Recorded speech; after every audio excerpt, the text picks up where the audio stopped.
심히 교만한 말을 다시 하지 말 것이며 오만한 말을 너희 입에서 내지 말지어다. 여호와는 지식의 하나님이시라 행동을 달아보시느니라. 사랑의 하나님, 심히 교만한 말을 제하여 주시옵시고 오만한 말을 버리게 하여 주시옵소서. 하나님 보시기에 선한 말과 행동을 하게 하여 주시옵시고 주님 앞에 바른 삶을 살 수 있도록 은혜를 더하여 주시옵소서.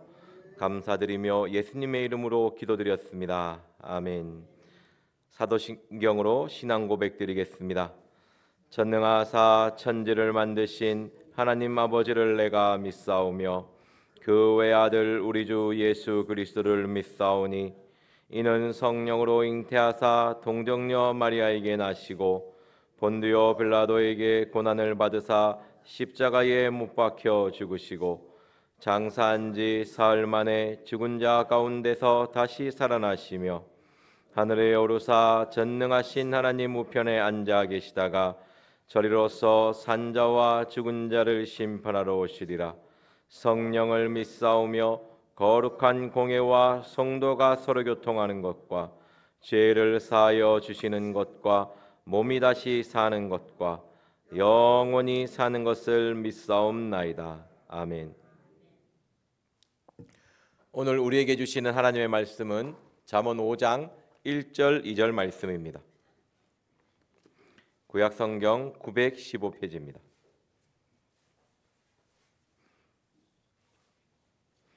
잠언 5장 1절 2절 말씀입니다.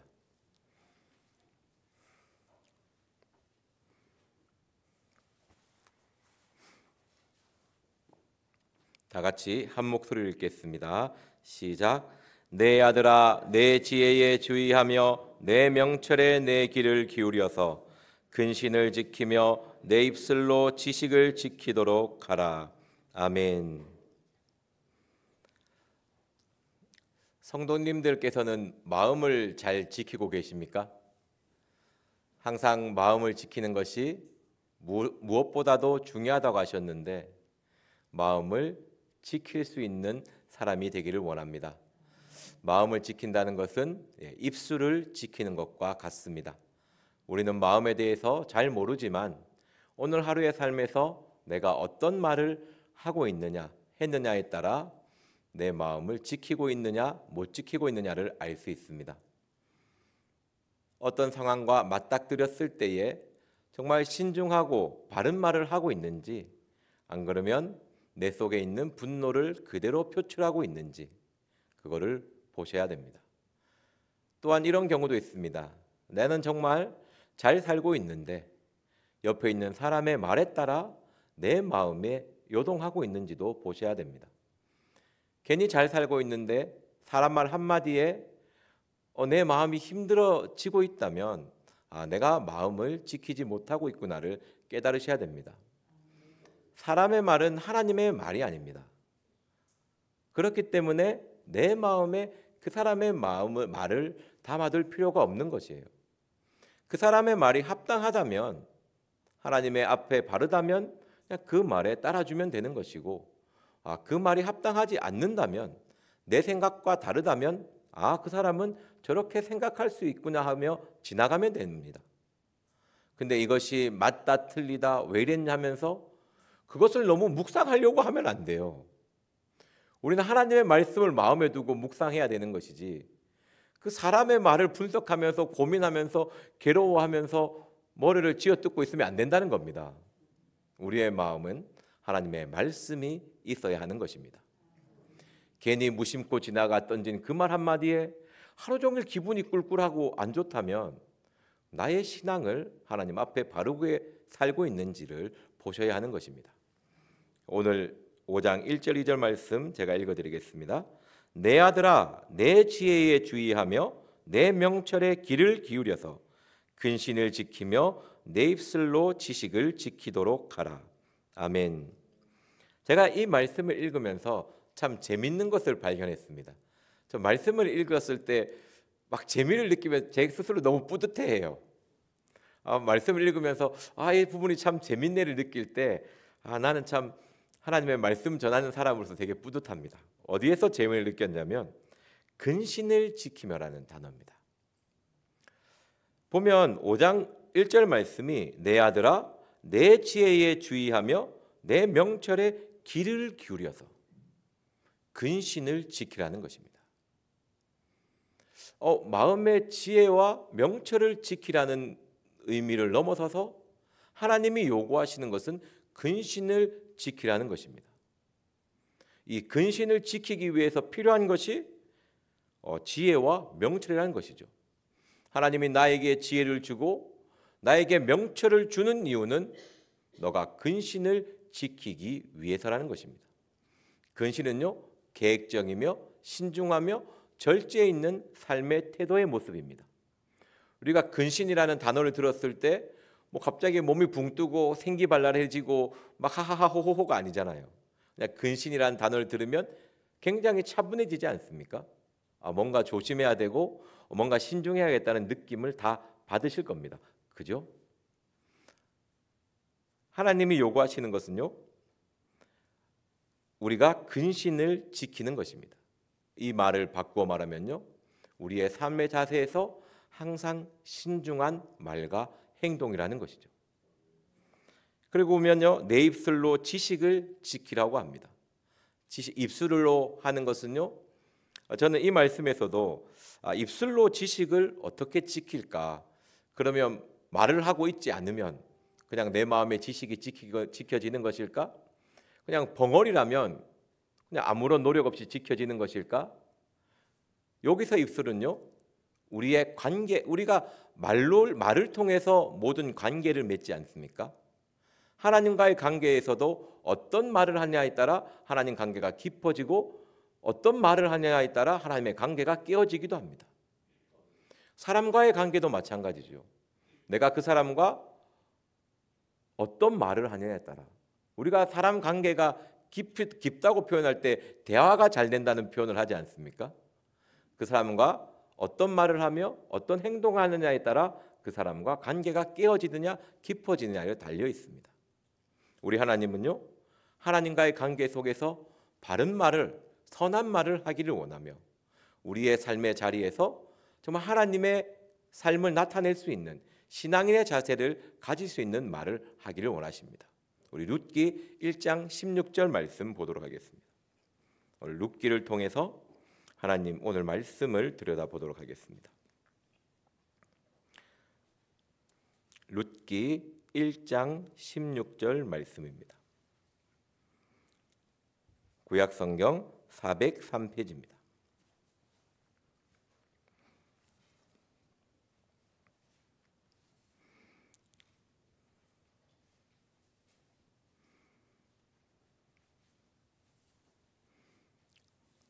다 같이 한 목소리로 읽도록 하겠습니다. 시작. 룻이 가로되 나로 어머니를 떠나며 어머니를 따르지 말고 돌아가라 강권하지 마옵소서. 어머니께서 가시는 곳에 나도 가고 어머니께서 유숙하시는 곳에서 나도 유숙하겠나이다. 어머니의 백성이 나의 백성이 되고 어머니의 하나님이 나의 하나님이 되시리니. 아멘. 이 룻기는요, 어떻게 보면 꼭 그 사사기와 사무엘상에 끼어져 있습니다. 없어도 될 것 같은 느낌이 들거든요. 그냥 사무엘상 다윗의 이야기에서 갑자기 그냥 편입시켜도 되는데 하나님은요, 룻기를 이렇게 따로 뽑아서 책으로 만드셨습니다. 저는 얼마나 하나님이 기쁘셨으면 그냥 사사기에 집어넣어도 되고 그냥 사무엘상 다윗의 이야기에 그냥 집어넣으면 되는데 하나님은요, 룻기를 따로 뽑아서 우리에게 주셨습니다. 저는요, 이 여인의 말이 하나님을 얼마나 감동시켰으면 따로 뽑아서 이렇게 기록한 것이죠. 룻은요, 이방 여인입니다. 모압 여인이죠. 하나님에 대해서 알지 못한 사람입니다. 그냥 저 이스라엘 백성이 믿는 신 딱 이 정도밖에 모를 수밖에 없어요. 이 시대의 여인이 전문적인 교육을 받을 수는 없는 부분이고 그냥 부모를 통해서 전해지는 것인데 이 여인은 하나님에 대해서 알고 있습니다. 나의 하나님, 어머님의 백성이 나의 하나님이 될 것이라는 표현을 하죠. 그러면 누구에게 이 말씀을 배웠겠습니까? 룻의 표현에서 알 수 있습니다. 어머니의 하나님. 룻은요, 시어머니를 통해서 하나님의 말씀에 대해서 배웠습니다. 하나님이 어떤 분이신지를 알고 그 말씀을 흘려 들은 것이 아니고 마음을 간직하며 지켰다는 것이죠. 오르바도 같이 들었겠지만 다른 며느리인 그 며느리는 모압으로 다시 돌아가지만 룻은요, 그 시어머니의 강건 앞에서 다시 모압으로 돌아가라는, 너희 부모의 집에 돌아가서 그냥 새로운 인생을 살아라는 그 말씀 앞에서 이렇게 신앙을 고백합니다. 나로 돌아가게 하지 말라. 강권하지 말라. 나는 하나님을 선택하여 섬기겠다고 고백하는 것입니다. 이 고백이 하나님을 얼마나 기쁘시게 했으면 하나님은 룻을 통해서 다윗을 탄생하게 하고 이 족보를 이어가지 않습니까? 예수님의 족보에 오르는 여인이 됩니다. 우리는 삶의 자리에서 정말 이러한 신중함이 있어야 됩니다. 이게 근신함이거든요. 선택의 순간에서 온전히 나의 일락, 나의 편안함을 선택하는 것이 아니고 내가 전혀 가보지 못한 길을 가야 하지 않습니까? 모압이 있으면 그냥 어떻게 삶이 사라지는지 계획을 할 수 있지만 내가 이스라엘에 가서 어떤 대우를 받을지, 어떤 삶을 살아갈지, 갑자기 어머니 앞에 버려질지 아무도 알 수 없는 것입니다. 그 앞에서 하나님을 선택하는 말을 하죠. 이 표현이 너무 하나님을 기쁘게 하셨던 것 같아요. 어머니의 백성이 나의 백성이 되고 어머니의 하나님이 나의 하나님이 되시리니.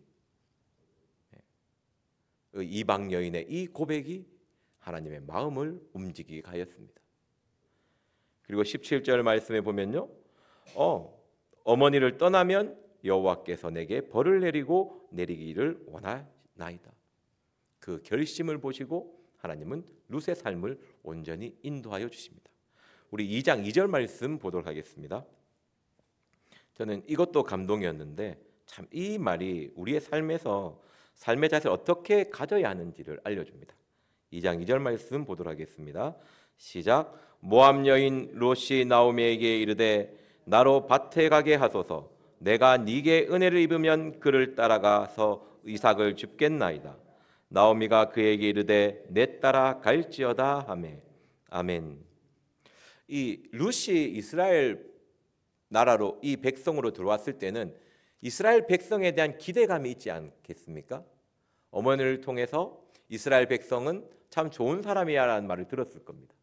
하나님을 섬기기 때문에 선한 백성이야라는 말을 들었을 겁니다. 전 반드시 들었다고 생각합니다.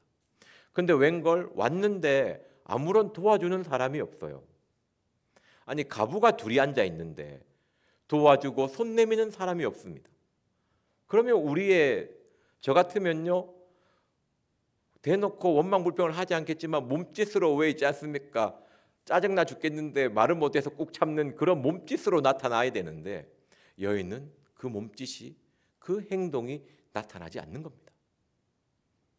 어머니의 백성이 나의 백성이 되고 그 백성에 대한 기대감이 있지 않습니까? 아니 모압 땅에 있으면 그래도 도움이나 나한테 도움 줄 건데 기껏 하나님의 백성을 해서 왔는데 도와주는 사람이 없어요. 가부가 혼자도 아니고 고아와 가부의 하나님, 그 가부가 둘이 있는데 아무도 도움을 주지 않습니다. 근데 이 여인의 신중한 모습을 보십시오. 근신을 지키는 사람의 표현입니다. 네게 은혜를 입으면, 하나님이 나에게 은혜를 주시면 이삭을 줍게 할 것입니다. 어머니에게 불만을 나타내지 않습니다. 불만이 없었겠죠. 저 같으면 입이 탁 튀어나와서 바로 표출할 건데, 이 신앙을 고백하는 여인이 얼마나 그 마음이 위대한지 그 시모의 마음을 불편하게 하지 않습니다. 그리고 3절 보십시오. 말씀에 룻이 가서 베는 자를 따라 밭에 이삭을 줍는데 우연히 엘리멜렉의 친족 보아스에게 속한 밭에 이르렀더라. 우연히, 어떻게 보면 하나님의 섭리죠. 하나님의 인도를 강하게 표현한 단어입니다. 우연히 하나님이 보아스의 밭으로 인도합니다. 벌써 하나님은 룻이 이 고백을 하고 이스라엘 땅에 갈 때에 하나님은 보아스를 준비해 두셨습니다. 우연히 인도됐다. 이게 하나님의 기가 막힌 표현이지 않습니까? 하나님이 반드시 우리를 이렇게 인도하여 주십니다. 우리의 삶에서 근신을 지킬 때, 우리의 삶에서 하나님 앞에 바른 말과 행동을 할 때에 하나님은 보아스를 준비해 두는 것입니다. 보아스가 룻을 보고 룻의 소식을 듣고 룻에 대한 호감이 있었습니다. 룻을 보고 이삭을 죽게 할 때 떡을 떼서 같이 식사 자리에 갔고 그 여인을 칭찬하죠. 그리고 소년들에게 말합니다. 룻이 이삭을 줍거든 이삭을 다 잡아서 그 앞에 뿌리라고. 요즘 신조어로 플러팅이죠. 호감을 표시합니다. 이삭을 뿌림으로써. 자기가 직접 나이도 있는데 직접 하기는 그러니까 아마 보아스는 아마 사별했던 것 같습니다. 결혼을 하고 아내가 없었을 거라고 저는 생각하거든요. 왜? 부유한 집에 인물도 괜찮고 마음도 좋은데 결혼을 안 했다는 게 도저히 말이 안 되지 않습니까? 그리고 이 시대 이스라엘 사람은 자기가 선택해서 결혼하는 게 아닙니다. 부모가 결혼시키거든요. 이 좋은 집안의 부모가 자식을 결혼을 안 시킨다는 건 말이 안 됩니다.